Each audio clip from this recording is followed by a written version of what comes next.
মাননীয় বিরোধী দলের নেতা বলুন। লক্ষ্য করছি যে যে বিলগুলোর ব্যাপারে ডিসেন্ডিং অপিনিয়ন দেওয়া হয়েছে সেগুলোই এখানে এখন আলোচনা হচ্ছে এবং পরবর্তীগুলোও তাই। একদিকে 2 মিনিট সময়, এই সময়ের ভিতরে কিছুই বলা সম্ভব না। ডিসেন্ডিং কেন দিলেন, তার প্রেক্ষাপট কি হওয়া উচিত, এই বিষয়গুলো তো বলার সুযোগ না দিলে আমরা একদিকে 2 মিনিট পাচ্ছি, অন্যদিকে আনলিমিটেড টাইম দেওয়া হচ্ছে যারা উত্থাপন করছেন তাদেরকে। তাইলে ডিবেট কোথায়? আমরা তো কোনো ডিবেট দেখছি না এখানে। সেই ডিবেটের সুযোগ যদি না থাকে, মাননীয় স্পিকার এখানে বসে আমাদের লাভ কি?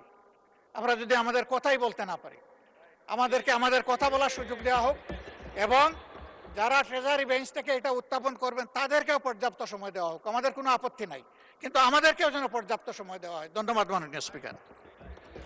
মাননীয় বিরোধী দলের নেতা, আমি সংসদের অতীত নজিরগুলোই শুধুমাত্র ফলো করে যাচ্ছি। ওখানে আপত্তি জানালে, উত্থাপনের আপত্তি জানালে তখন 2 মিনিট করে সময় দেওয়া হতো, আজকে 6 মিনিট দিয়েছি। এরপরে যদি আপনারা দফাওয়ারি সংশোধনী দিতেন সেখানেও বলার জন্য তখনও 2 মিনিটই সময় দেওয়া হতো, তবুও অল্প কিছু বাড়িয়ে দেওয়া যায়। তবে আপনার প্রস্তাব আপনি শুনেন, প্রস্তাব যুক্তিযুক্ত। আচ্ছা, যিনি আপত্তি উপস্থাপন করবেন তাকে সময় একটু বাড়িয়ে দেওয়া হবে। মাননীয় স্বরাষ্ট্রমন্ত্রী, আপনি কিছু বলবেন?